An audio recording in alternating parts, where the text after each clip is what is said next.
Motion to disqualify attorneys Love and Hilton. This case at this time, I'm going to deny the state's motion. I'm not going to reconsider Judge Krause's factual findings, so I am going to deny that particular motion. And I have instructed Ms. Love to conduct herself with professionalism. I am going to deny the motion for mistrial as it is sought and on the bases on which it is sought in this motion. Wait a minute. New judge, all motions denied, no bonds, nobody's coming home. The YSL6 still stuck in this Man, so much to talk about and not a lot of time to do it. If you new, man, y'all make sure y'all tap that notification bell, hit that subscribe button so you'll get that drop whenever we drop this information in these videos as well.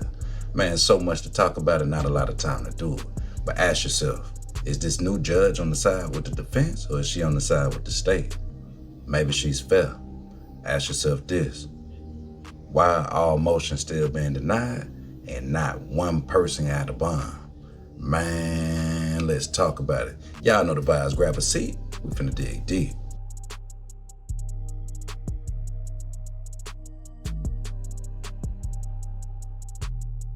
What's up, YouTube family, and welcome to the channel. Man, I'm your host, Jay, and boy, today we definitely gotta talk about this Young Thug YSL Rico trial.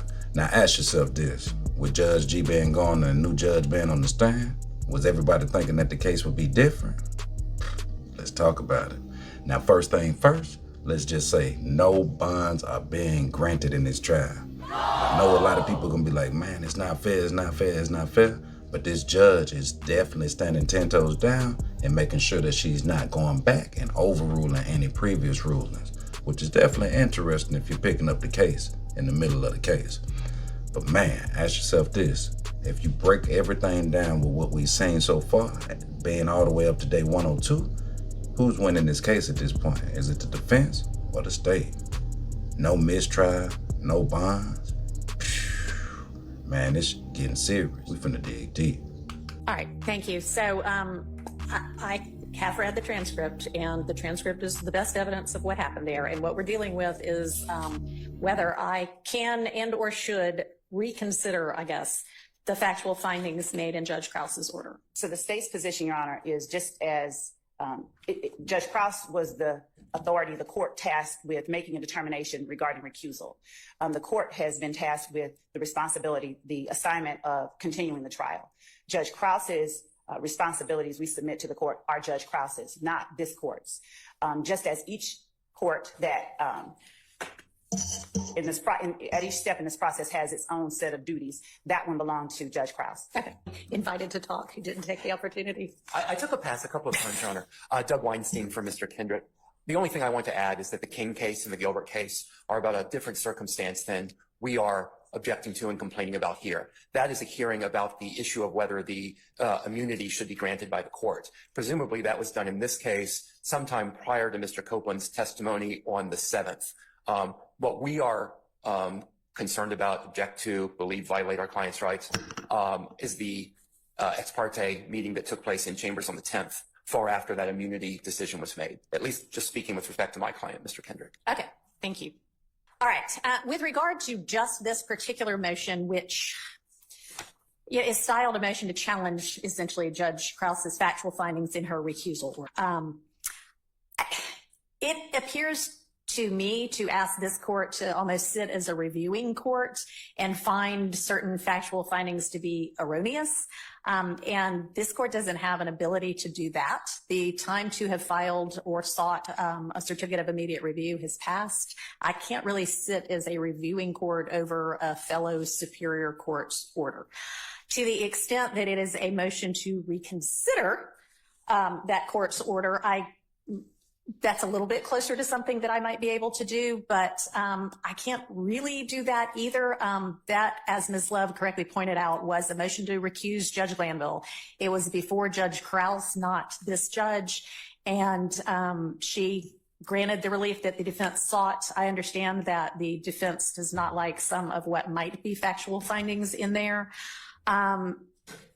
There are other motions before this court right now for mistrial based on that, and I think it is more appropriate that I consider them in the context of that than going back and essentially undoing potential factual findings made by Judge Krause.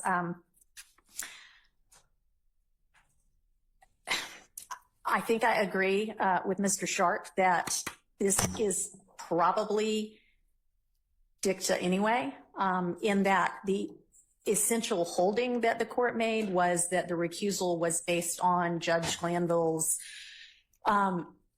engaging essentially while making a ruling on the motion to recuse, and making kind of more than just the minimal necessary findings in his ruling. But I'm not going to reconsider Judge Krause's factual findings, so I am going to deny that particular motion.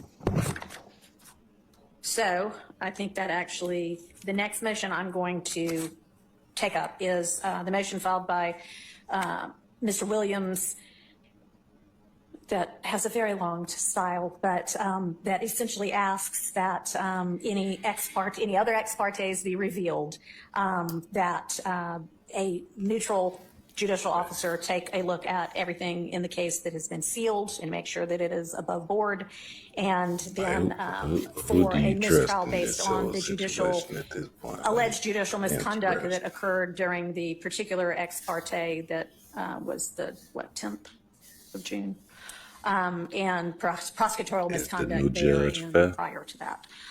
So I got from the clerk's office every sealed filing from the state or any of the defendants in any of these 6 defendants' cases. I've looked at all of them. There's nothing improper about any of them.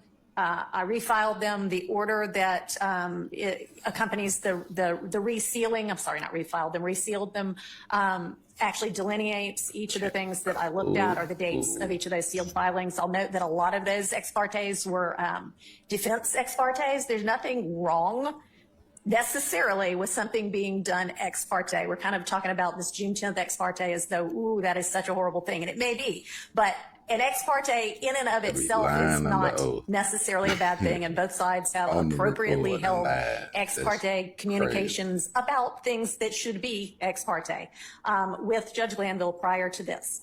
So there's nothing in any of those sealed filings that the other side needs to see at this point or that was improper in my determination. All right.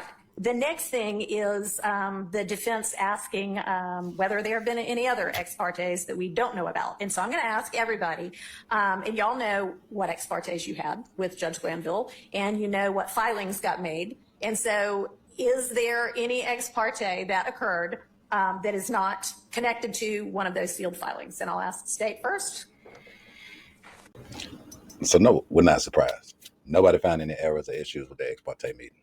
Now, what's interesting with this whole situation is that with everything that was exposed and revealed today while the judge is making these rulings, what we did learn is that the defense has actually had more ex parte meetings than the actual state, which is interesting because we've never actually even heard that. So it's kind of interesting to kind of ask yourself, like, where did that come from? And why did the state and the new judge make sure that they added so much emphasis on that part also? Was that to just kind of offset or legally justify the fact that Judge G violated his oath and his rightful obligations to a fair trial? Or is this deeper than rap? Now, what's interesting with that is that even with the ex parte meetings that the state has had, of course, the defense has more on record. So why is it that the defense has more on record than the state? You believe the state's actually only had 1 or 2 ex parte meetings? Let that sink in. Who do you trust in this situation? The state, the judge, or the defense? Let's dig. Of doing that in this case at this time, I'm going to deny the state's motion. Obviously, if facts change and the state or the defense at any future time believes that it would be appropriate to consider this issue again, please raise it again. But at this point in time, we are going to move forward without instituting any kind of a restrictive order for speaking with the press in the case. With regard to the media, I'm just going to remind any of the media actors that are recording this case that the Rule 22s, they're in effect in Rule 22 period, only permits recording when the judge is on the bench, not during any recesses and not during any bench conferences. So let's make sure that we abide by that from here on out. I was having to reference some prior live stream that was in some of the motions that were filed and some of the responses, and noticed that there were definitely times, at least in what I was seeing, that proceedings were being recorded when court was not in session, and Rule 22 does not allow that. So let's make sure that we stay within the bounds of Rule 22. All right. Now that was crazy, because the piece that they're talking about, if you didn't know, this is from where the state actually filed a motion to suppress the information that's being released to the media, the different bloggers, the different live streams. Why does the state want to suppress information? Why do they want to suppress speech? Seems like the state just has this thing where they want to control the narrative. Don't control the narrative to suppress the information. Put it out to the masses, especially if you're acting in good faith. Let's do it. Mr. Steele stated to the court that Mr. Copeland had no privilege to invoke. He spoke about what did or did not happen during the meeting, during the hearing in chambers. I would ask that the court, as the court has already read the transcript, that the court take note of the differences between what occurred in the hearing and what Mr. Steele has represented to the court. As it relates to intimidation, Mr. Steele asserts that a statement made by Ms. Hilton essentially is part of what makes the hearing improper. The state has cited in its motion or its response to the court cases that support the state's position that this hearing was not improper. Essentially, in order for, as this is a motion to challenge factual findings, I'll speak to the factual findings that have been challenged. Again, Mr. Steele cites that Judge Krause's finding, the way he said it, if it had been made in open court, it would have been proper. All right, why don't I just put on the record, because I've got Judge Krause's order right in front of me, exactly what it is that I think we're talking about. And I believe, and Mr. Steele, you can correct me if I'm wrong, but I think that the factual finding, that's the second one you're challenging, if it even is a factual finding, is Judge Krause's statement. It is worth noting that this court generally agrees with Judge Glanville's assessment of the propriety of the ex parte meeting. While the meeting could have and perhaps should have taken place in open court, nothing about the fact of the meeting or the substance discussed was inherently improper. Is that what we're talking about? All right. Okay, Ms. Love. Now, is it me or am I tripping? Is Miss Love nervous? Is she kind of stumbling and fumbling? Is she scrambling and scraping for her words? For her case? And she the lead ADA? Maybe I'm tripping. But what I did find interesting was how the judge actually just cut her off. And she didn't have a rebuttal, nothing to say, no nick, nothing, no finger popping, no loud talking, no over talking. Yes, y'all. The judge evidently is not playing, and the state, as well as the defense, no. The courtroom is actually kind of quiet today, outside of everybody pleading their case. But Miss Love is. I was always told when you stutter, let's dig. Motion to disqualify attorneys Love and Hilton, the two of the main ADA prosecutors in this case. And the basis for that, this is also filed by Mr. Williams, is that they assert a need to cross-examine Mr. Copeland, attorneys Love and Hilton, and Judge Glanville with regard to the ex parte. Anything that, Mr. Steele, you want to argue that's not in your motion with regard to this? And I do have a question for you about one thing that you said. Paragraph 3, you assert that Judge Glanville provided legally incorrect information to Mr. Copeland. I just want to make sure I'm clear as to what you assert that legally incorrect information is. Okay. So going back to what you've read and digested, June 10th, 2024 ex parte meeting, the use immunity, as we discussed earlier, just protects Mr. Copeland. What Prosecutor Hilton and what Judge Glanville were telling Mr. Copeland was, you can say lies, as long as they're not big lies, and you will not be prosecuted. He could be prosecuted for perjury and false statements. Okay, and when you say that, do you mean when it was mentioned that if you say, I don't remember, No. you can't be prosecuted? No, I have to get the transcript in front of me, but it was as long as Ms. Love told you, which is not in the transcript, but the Judge Glanville said, as Ms. Love previously told you, remember is the word used, unless it's a big whopper of a lie, you will not be prosecuted. Do you have access to the transcript right Yes. now? May I step back? Yes, and of course I thought I brought it up here with me too, but I don't seem to have it in front of me either. By Ms. Bumpkus, that is what I was saying. You will be right back here. Then Ms. Hilton said on page 41, line 5, But if you say something that you know that you did not do, like you admit to something you know you did not do, whether you, and then Mr. Copeland said, like murder, don't have like no statute of limitations, right? Ms. Hilton said on line 10, but if you didn't do it, I can't charge you with something you didn't do because I don't have any other evidence but you saying it. Mr. Copeland saying, but y'all don't like ... His lawyer said, you could charge him with false statements and he will be back in jail. That's what I'm trying to say. And then Ms. Hilton on line 17 said, but if I know that you're lying about that, I do not intend to do that. If I know right now he's lying, I know he's lying, I'm not going to charge you because I don't know your reason for doing that. But I'm not going to charge you when I know you didn't do what you were trying to say you did now. And that can be part of this. I know you didn't do it. And the judge is there. So I hope that answers your question. There's another space that I could find. I just need a second. But it's the judge saying you won't get in trouble. He says that throughout. You can say you don't recall. You won't get in trouble. There's also a place in here where the judge tells Mr. Copeland and Ms. Hilton that the statute of limitations, this is Ms. Hilton, the statute of limitations has run. In federal court, she says, I looked it up. In federal court, it's a 5-year statute of limitations. In Georgia, it's a 4-year statute of limitations. If I could get that site for you, I'll tell you exactly where it is. Page 24, line 12 is what I see.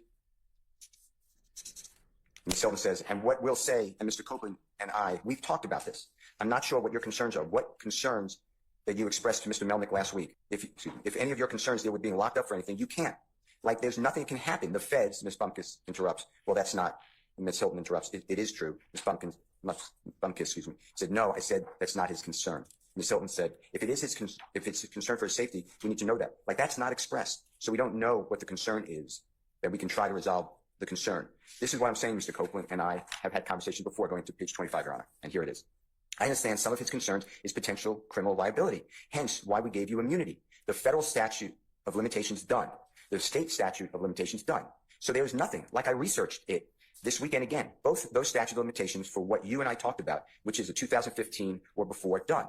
You cannot be prosecuted for anything you testify federally or statewide. Immune, period. So if that's a concern, there is none because you cannot be prosecuted. The federal statute of limitations is 5 years. So anything 2015, 5 years would have been 2020. Anything statewide is 4 years. It would have been 2019. Finished. Your Honor, that's just not true. He's an unindicted co-conspirator in this case. It sounds to me like they're talking about some kind of particular crime he might or might not have committed that he might be testifying about, and whether it obviously wouldn't be murder because, as he recognized, murder has no statute of limitations.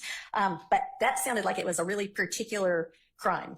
You can't tell a person. I wouldn't tell a person. How about that? You can't be prosecuted because statute of limitations ran when you know he could be prosecuted in our indictment. The state said, agreed. Yeah. That appears to me to be talking about something very particular that they've had, like a particular crime they had conversations about, and not overall broadly. You can't be prosecuted for anything. I don't know. Okay. Oh yeah, now the judge is definitely not playing. As you see, she's not picking either side so far in my personal opinion. But what I will say is that she's definitely saying through the BS on both sides. Now, this could be a good thing for the defense and a bad thing for the state, or vice versa. But right now, Judge Whitaker ain't playing no games. Man, you seen how she just went through still? Like, yeah, that's your perception, but logically, this is what it meant. Hey, still. Hey, YSL team, y'all better tighten up. Let's dig.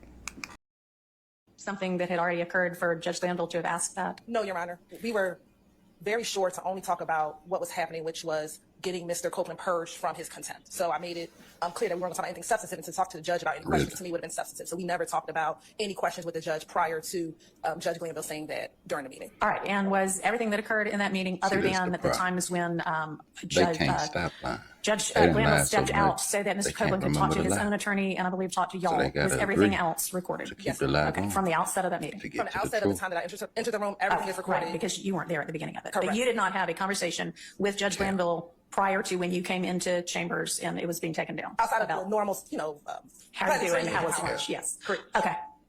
And Ms. Love, you were in there at the outset. Was it recorded, taken down from the outset? Yes, Okay. and it was. She was there from the beginning. And as I stated earlier, the only other instance that you spoke on that was also taken down. Okay. All right. And that was earlier that same morning? Come on now, Judge. I think it was the Friday. The Friday before? Okay. All right. All right. So based on that, I don't find that there was any other untranscribed prior meeting between the state and Judge Glanville regarding Mr. Copeland and what they discussed in that June 10th ex parte. All right. Is a list of purported slights and misrepresentations by Ms. Love that I'm not going to go through in more detail. They're in the motion. I'm just going to say, Ms. Love, make sure that your representations to the court and in court are accurate and professional. All right? I will continue to do that as I have. All right. Or require all parties to make certain that. Okay. All right. And I have instructed Ms. Love to conduct herself with professionalism. I am going to deny the motion for mistrial as it is sought and on the bases on which it is sought in this motion. Your Honor, Yes. I just asked for clarification whether the court is finding that there were any unprofessional or. I am not making any such finding. Nah, that's crazy. Nah. Okay, Judge Whitaker, good job. You had to toss Miss Love a bone. We get it. Did you see that? She took that L, sat down, but she had to get up and prove a point. Why? Because she just wanted to make sure that she did win something. That's how you know if this case goes the wrong way, she's not just going to take no L for a mistrial. She's trying to come back. She wants all the evidence that the defense has. That's why her motions that she filed are in the manner she filed them. But luckily, Judge Whitaker is actually paying attention to the motions and the tactics being used by the state. Is the state coercing witnesses and are they playing a dirty game? Will the judge actually see through it? Let's dig. You know more about your criminal conduct. Okay. But let me find it. Okay, on page 26, Your Honor. Line 16. Uh-huh. Mr. Copeland should be there. Yes. I'm just following what the court told me, 23. Yep. The court said, so if you, I believe, Mr. Copeland, are worried about what the defendants may ask you because they may know your business, but if they ask you about things that you might think you might have some liability with, you can't be prosecuted for any of those. Why? Well, I think because this whole thing has to do with the fact that there was a 507 immunity order granted, But he can be prosecuted for this case. which is not what the judge is saying there. Okay. I don't know. I don't know any judge who gives advice like this.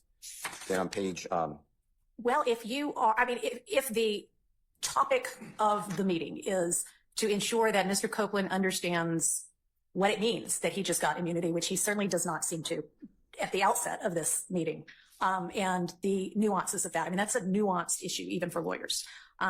It might be appropriate in the context of ensuring the client understands what could get him in jail for contempt and what the grant of immunity means, that he would explain to the witness, the potential witness, here's what it means. So, all right, I don't find anything improper about that particular one. okay, use of immunity order. Right. You told me I can't. When I'm asked a question, I can say I don't recall or I don't remember. Excuse me, I don't know. You told me that if I plead the fifth, I mean something. Why would I plead the fifth to something I ain't do? And I said that you don't know what I did and what I ain't do, and then you was like something. So to me, telling a person you can say you don't know, nobody should tell a witness you don't know. That's all the state wanted. I don't recall, so they could get in a prior. It's in front of the judge. And then with Mr. Talking about what the judge did or didn't do for cross-examination of Ms. Hilton and Ms. Okay. Love, that was Brady, as you say, evidence. Yes, I have it now. But why wasn't I told that? And So- I want to ask questions. Okay, so Judge Glanville is off the case. That all would go to whether it's appropriate for Judge Glanville to be on this case. That has been taken care of. My understanding of the law is the motivation for any witness to testify is admissible evidence. Right, and you can certainly ask Mr. Copeland about that. And I'd like to ask the judge on page 36, line 3, until the trial is over, until all defendants have been, I got these 6 that we have right now. Then there's another 6. Ms. Hilton said, no, there's another 12.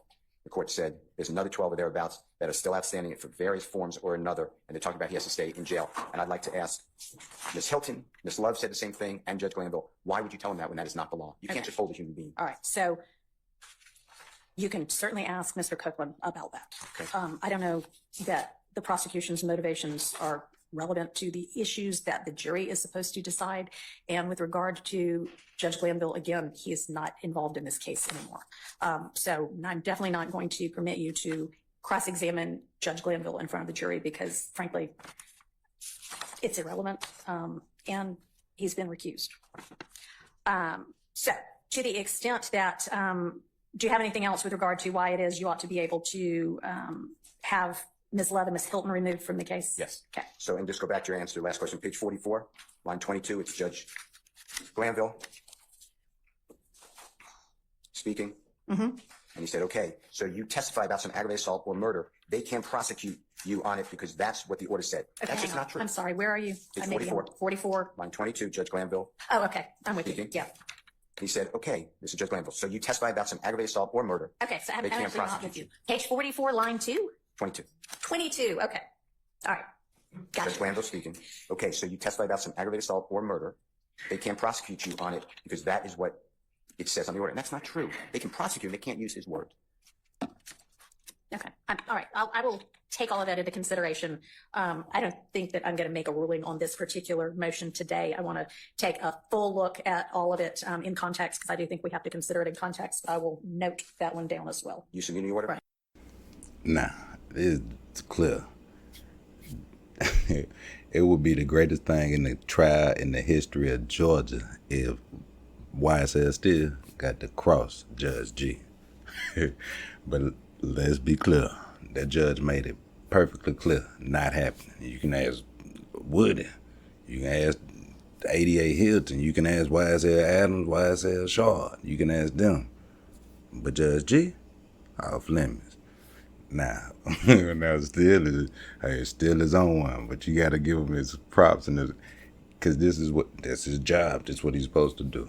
But just imagine if Judge G was up here and he ended up going from judge to the witness stand. Phew. Would Thug and them be free? So you know that's not happening. Plus, not to mention, just like the police and just like the judges, just like the prosecution, in all the places, in all the states, they all have a fraternal order, a pact that they all have to abide by. Yeah, they got the laws and they have the upright pieces also that they have to stand up by the laws of the land and of the courts. But they still have a pact. To each his own, that covers his own. Let's dig. I am pointing fingers at the two prosecutors. That mandates that the jurors have to rate their conduct that happened outside the jurors' purview. I am saying that he being Mr. Copeland, was given erroneous legal information.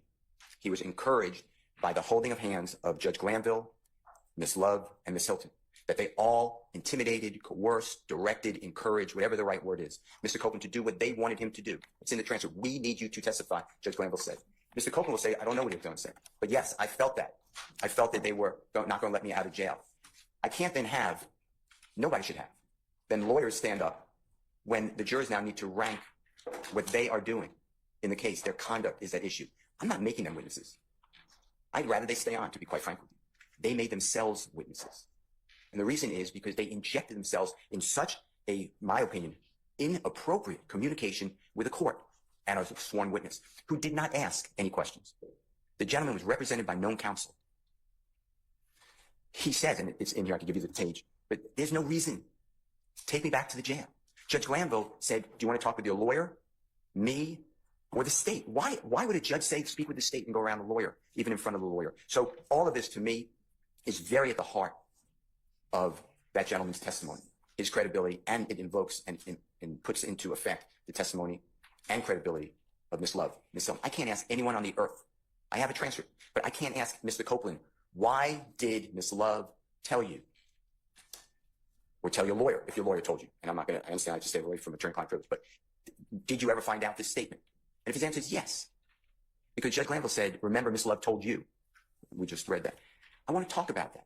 And then at some point, I want to ask Ms. Love, why would you tell a human being that he's going to just rot, in my words, rot in jail until 26 people are gone, which is not the law? And Ms. Hilton, why would you tell him that if he lies, and you know he lies, you're not going to charge him? Why?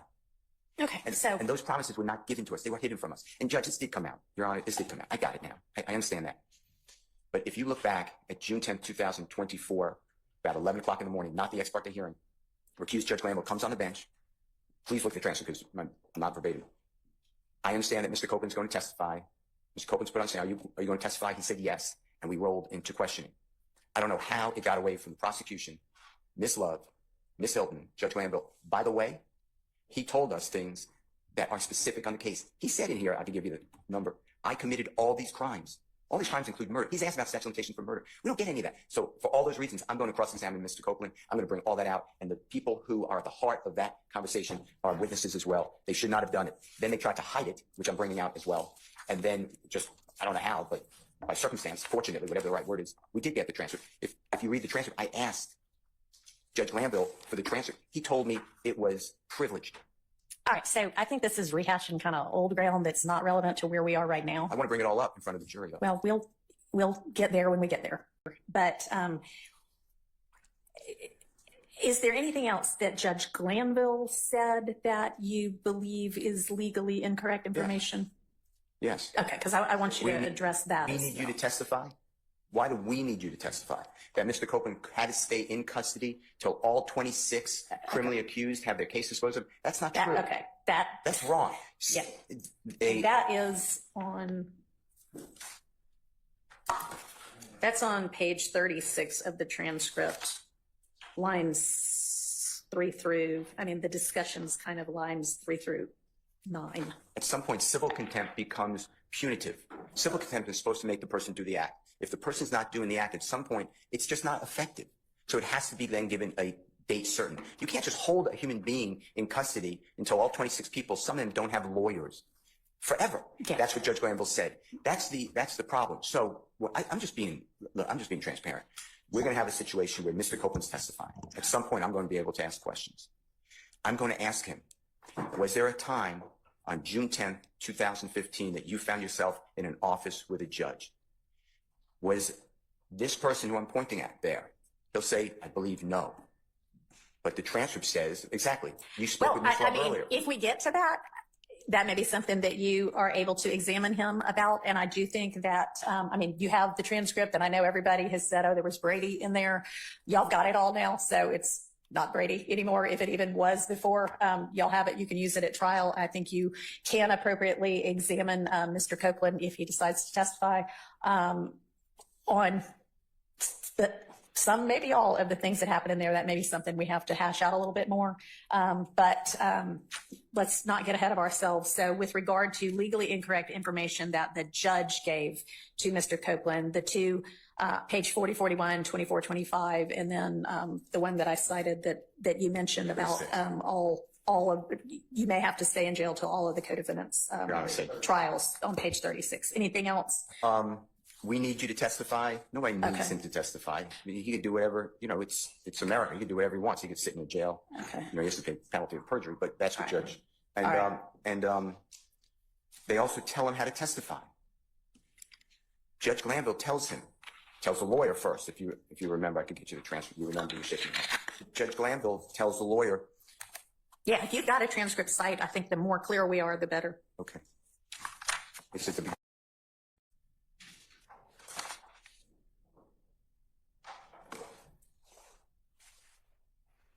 Okay, so I start with page 8. Page 8, Mr. Copeland's not there. Mr. Copeland doesn't arrive until page 23. Right, and you asked where the former judge was asking questions that. No, where he gave legally incorrect information to Mr. Copeland. Okay. Which is what you put in your motion. Well, okay, and page 8, though, if you take in consideration, starting on line 9, the former accused Judge Glanville is telling the lawyer for Mr. Copeland. Now, to be fair, I think Ms. Bumpkus, as an advocate or anybody, has got to tell him, meaning her client, he's going to face some pretty significant cross-examination. And then Ms. Bumpkus says yes. Was that legally incorrect? I would think, given this defense team that's been accumulated, that's probably accurate, even though it wasn't said to Mr. Copeland. The judge, though, and the motion is, calling the judge and the prosecutors and disqualifying prosecutors. The judge has stepped out of his role as a judge. What judge tells a lawyer, tell your client, whatever the words are, you make decisions, obviously, but this is how I read it. Tell your client he's going to face significant cross-examination. And you know what else? The judge goes further. The judge starts telling him that the client, he's telling Mr. Copeland that the client's guilty. Mr. Copeland's not here at this point in time. This is his attorney, Ms. Bumpkus. All right, let me get that for you. So in my opinion, I do feel like the new judge is actually coming off fair. So far, so good. But one thing YSL still has got to do is come out of the past.